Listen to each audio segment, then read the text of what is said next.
It was first documented nearly 2,500 years ago and originally thought to be a blessing from the gods. It would surface repeatedly throughout human history. Socrates, Julius Caesar, Alexander the Great, Napoleon, Buddha, each was haunted by it. What was first thought to be a sign from the heavens became known as the work of the devil.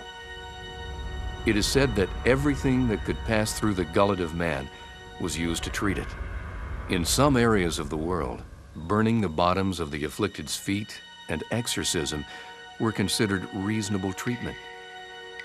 It's a chronic neurological disorder where abnormal discharges of nerve cells takes place in the brain. We're talking about epilepsy, a disorder as old as mankind, and yet still misunderstood.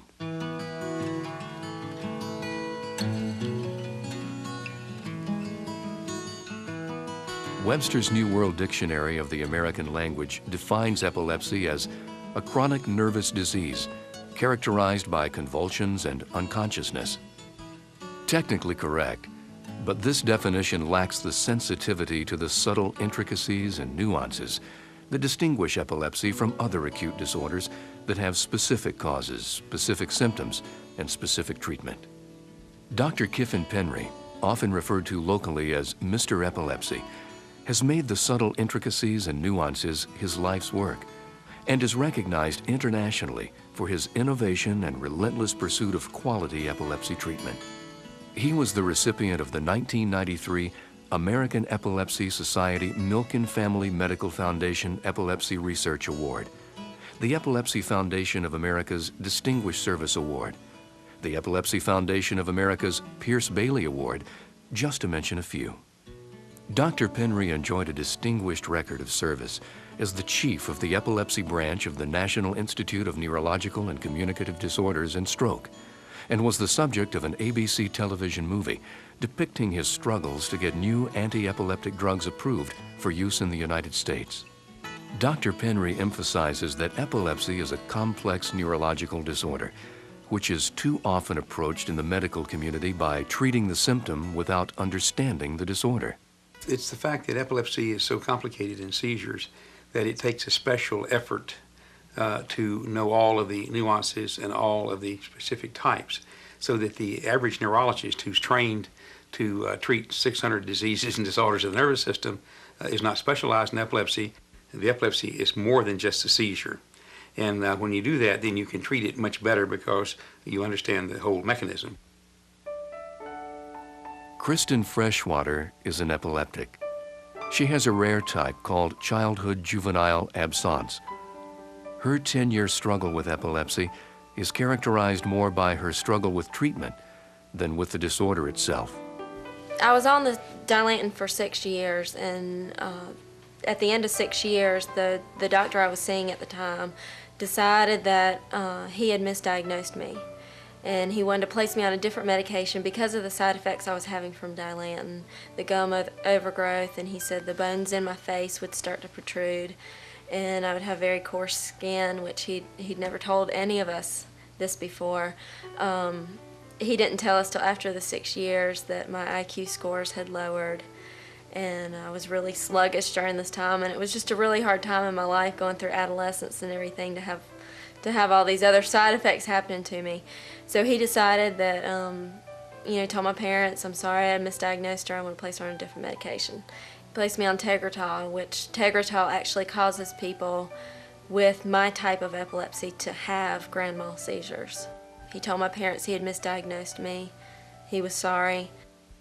Kristen's case was eventually referred to the Epilepsy Institute of North Carolina. Her epilepsy type was properly diagnosed and treated.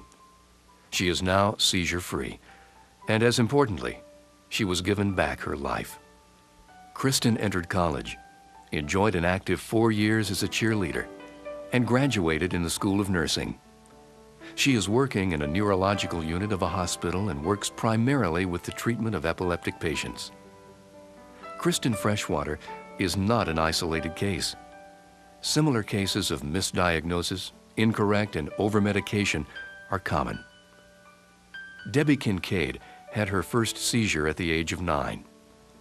Her pediatrician prescribed medication that left her lethargic with no real hope for a future, until her treatment was referred to the Epilepsy Institute.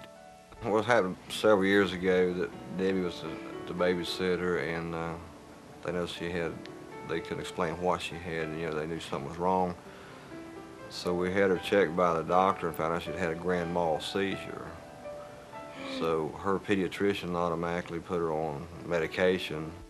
And with Debbie's history, with cerebral palsy, they just automatically said, yeah, this was a seizure, and so they just, I believe most pediatricians, whatever, phenobarbital is the first thing. That's what they're more familiar with because they don't know the other medications and stuff around, But there was no test done, no brain scans, no nothing. Like Dr. Dean's, right off the bat, she knew exactly what tests to run, what to look for, and we were involved in the testing and everything, right there with her, and she showed us the spike in activity and everything that, showed up on the test, and she knew right off the bat exactly what direction she was going in, and I think she had a pretty good idea of what she was going to find. After we found out, got more comfortable with what seizures were, why she was having them, and how the medication would interact to it, and control them. Yeah, there's a big outlook on it, big difference. As a matter of fact, when she graduated, all the kids were all in tears, and she was going around hugging each one of them one at a time and telling them goodbye, and they were all crying. They was really gonna miss her.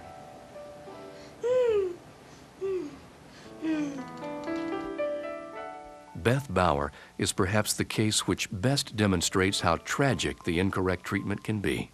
Beth Bauer was a young lady in a family that moved here from Fort Wayne, where she had a treatment with multiple drugs and kept having seizures, and they kept adding more drugs onto her, which was a principal practice, still is in some areas where people aren't skilled. And she was on myceline and phenobarb and dilantin. All of those are sedative drugs, but they vary in sedative. Myceline is the worst, phenobarb probably is the second, and dilantin is the least sedative in this way. And so what happened was that she had been sitting around sleeping half the time, having seizures, and couldn't do things. For Beth Bauer, at the age of 16, the result of the multiple medications left her virtually homebound and without any real contact with the outside world. So even after she was correctly diagnosed and treated, she required extensive personal rehabilitation due to the loss of the formative years of her life. She had missed pretty much her adolescence and all the things that people do during that 10 years that she was not permitted to do. And essentially in her case, we had to redevelop her personality. Over those 10 years she lost it. She had no self-confidence, and we've encouraged her to come into the real world and live.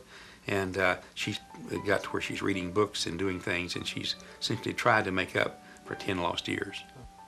These stories are not an indictment of other medical practitioners and facilities, but rather a demonstration of the complexity of epilepsy given the differences in seizure types. We like to say that many people don't know how to recognize these, and they're having what would be generally a seizure, but they don't diagnose a specific type of seizure, and therefore don't treat it appropriately.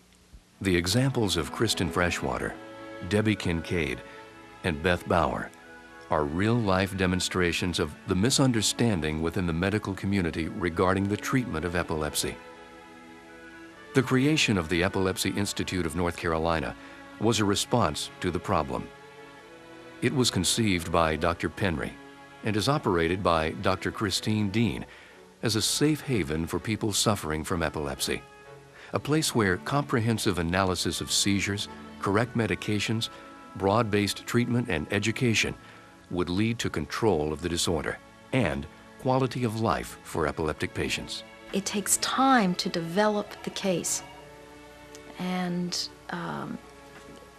case development, observation, and putting the facts together is the most important thing that we do here. And if you do it right, you directly impact on the patient's quality of life. So many of the seizures, they're all so different, and that's why they need to be studied. And this is exactly what the primary care doctors or the doctors first screening them, they really don't know how to do it, and they don't have the time to do it. And so, one of the things about the Institute is that we can study these. We can dissect them. We can time them. We can, even in some cases of partial seizures, abort them, show the patient how to abort them, teach the patient what the seizure looks like on the camera, on the video, and learn what leads up to that. And because we have a time lock sequence between the visualization of the patient and the EEG, we can see the onset of the seizure by looking at slow waves in the EEG portion. We can time that, and that's a way of educating the patient about the seizure. Educating patients about their seizures is part of the Institute's philosophy called continuity of care. And this is what sets it apart from other medical treatment of epilepsy. It begins the first time a patient walks through the door. A meeting with the patient and family members begins the process. A total assessment of the patient's history and experiences with seizures is discussed in order to gain a thorough understanding of the situation. The patient's input is vital in completing the puzzle, which leads to the correct diagnosis of each patient's epilepsy type.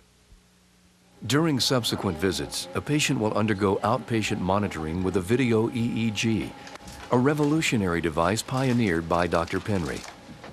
It records a video image of the patient while simultaneously documenting the patient's brainwave activity on an EEG.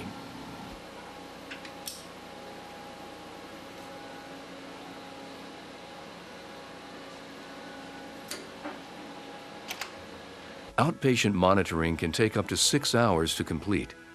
The goal is to obtain a clear clinical picture of the seizure and its electroencephalographic correlate.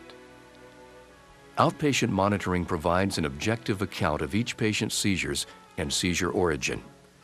It is indispensable in differentiating seizure types and the diagnosis of seizures from other altered states. When the diagnosis has been made, drug intervention and drug education can begin. Each patient is briefed on the benefits and the side effects of the prescribed drug. Quality of life as well as seizure control are primary considerations when prescribing medication.